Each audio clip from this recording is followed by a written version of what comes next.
Shalom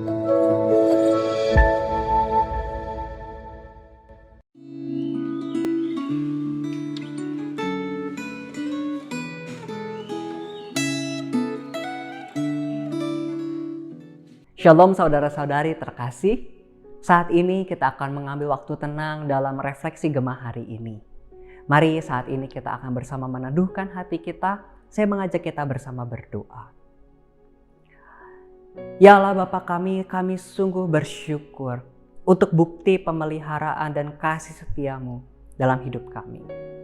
Sehingga kami saat ini boleh punya waktu tenang di hadapan-Mu untuk kembali mendengar suara-Mu melalui firman-Mu. Tuhan, tolonglah setiap kami, tenangkan hati kami, teduhkan pikiran kami, sehingga saat ini kami boleh punya waktu yang indah dan berkualitas bersama denganmu. Terima kasih ya Tuhan, dalam nama anak-Mu Yesus Kristus kami berdoa. Amin.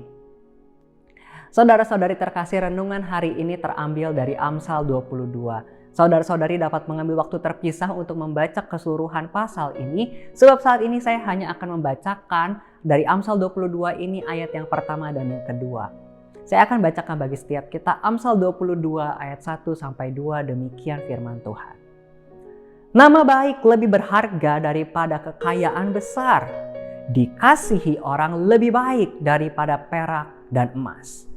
Orang kaya dan orang miskin bertemu, yang membuat mereka semua ialah Tuhan.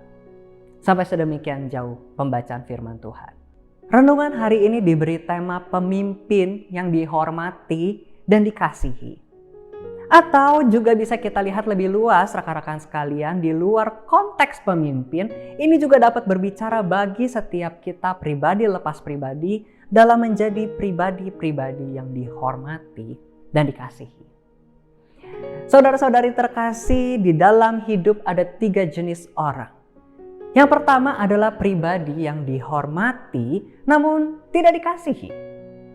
Pribadi seperti ini biasanya berwibawa, visioner, perkataannya penuh dengan hikmat. Namun menjaga jarak dengan pengikut atau dengan orang di sekitarnya. Ya, kurang hangat dan mungkin tidak mengutamakan relasi. Tipe yang kedua adalah pribadi yang dikasihi namun kurang dihormati. Pribadi seperti ini biasanya populer dan disukai banyak orang. Dia dekat dan hangat dengan orang di sekitarnya dan banyak orang bisa merasakan kebaikan hatinya. Namun saat harus memimpin atau harus mengerjakan hal-hal yang serius, seringkali orang seperti ini tidak dianggap atau tidak memiliki ketangkasan dalam memimpin. Sangat jarang ditemukan pribadi yang ketiga, yaitu mereka yang dihormati dan dikasihi. Kitab Amsal hari ini mengingatkan pentingnya kedua hal ini dalam hidup setiap kita, yaitu untuk dihormati dan dikasihi. Namun pertanyaannya, dari mana kita bisa mendapatkan kedua hal ini? Penghormatan dan kasih. Seringkali manusia berpikir bahwa penghormatan dan kasih itu datang dari jumlah harta atau dari tingginya kedudukan. Namun penulis Amsal hari ini dengan jelas mengatakan bahwa kedua hal ini berada di level yang berbeda. Nama baik lebih berharga daripada kekayaan besar, dikasihi orang lebih baik daripada perak dan emas. Berbicara tentang penghormatan dan kasih dari dulu hingga kini, banyak orang dapat mengorbankan salah satu atau kedua hal ini hanya demi harta benda.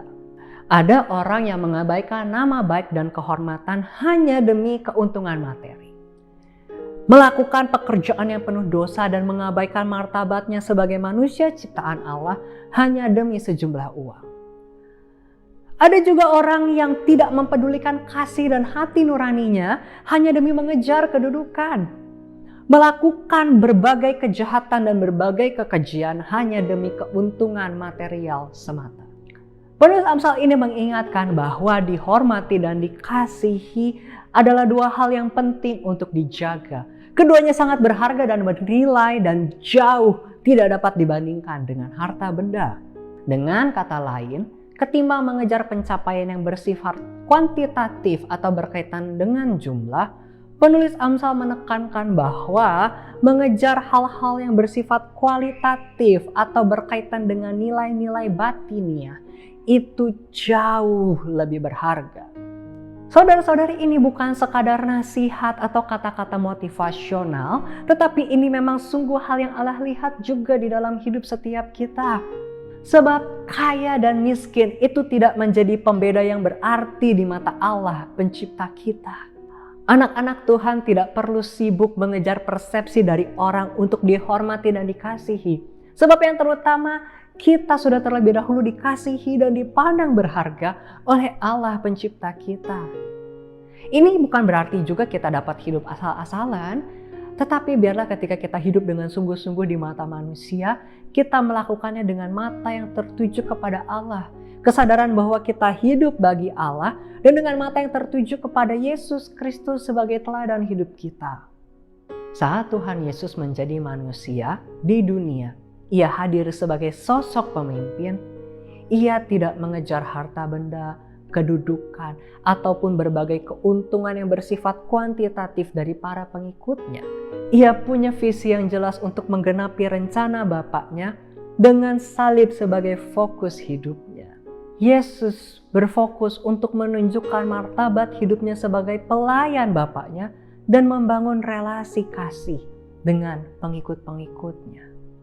Ia hidup bersama-sama dengan mereka, ia membuka hidupnya untuk dilihat dan dikenal. Saudara-saudari yang terkasih, apakah Anda menemukan kesulitan untuk menjaga kemurnian motivasimu untuk menjadi pribadi yang dihormati dan dikasihi? Mari saat ini kita sekali lagi tenangkan hati, kita memohon kepada Tuhan Allah kita. Ya Allah Bapa kami yang mengasihi kami, saat ini kami datang menyadari segala kelemahan kami sebagai manusia. Kami seringkali gagal menaruh fokus yang tepat di dalam hidup kami.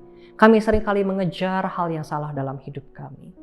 Namun kami bersyukur ya Tuhan untuk firman-Mu hari ini yang kembali mengingatkan kami. Dan saat ini kami memohon kekuatan daripada-Mu agar kami bisa sungguh-sungguh melakukan apa yang Engkau mau dalam hidup kami seturut dengan firman-Mu.